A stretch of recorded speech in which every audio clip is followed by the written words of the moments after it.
മഴക്കാലത്ത് നന്നായിട്ട് മുളച്ച് പൊന്തി വരുന്ന ഒരു ചെടിയാണ് കേട്ടോ ഇത്. പരിപ്പ് ചീര അല്ലെങ്കിൽ സാമ്പാർ ചീര എന്നൊക്കെ വിളിക്കുന്ന ഒരു സ്പൈനാഷ്.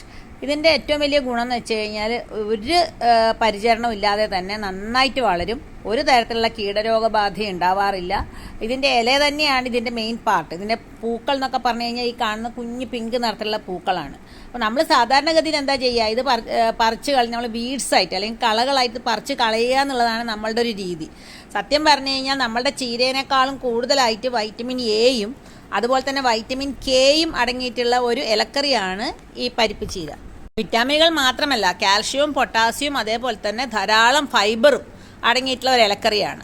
അപ്പോൾ മറ്റ് ചീര വർഗ്ഗത്തിൽപ്പെട്ട ഇലക്കറികളെ പോലെ തന്നെ പരിപ്പ് ചീരയും നമുക്ക് നമ്മുടെ ഡെയിലി ഡയറ്റിൽ ഇൻക്ലൂഡ് ചെയ്യാൻ പറ്റും. അപ്പോൾ നമുക്കിത് സാമ്പാറിൽ ഉപയോഗിക്കാം, പരിപ്പിനോടൊപ്പം ഉപയോഗിക്കാം, തോരൻ വെച്ച് ഉപയോഗിക്കാം. അവസാന ഘട്ടത്തിൽ മുട്ട ചിക്കി പൊരിച്ചാൽ മതി.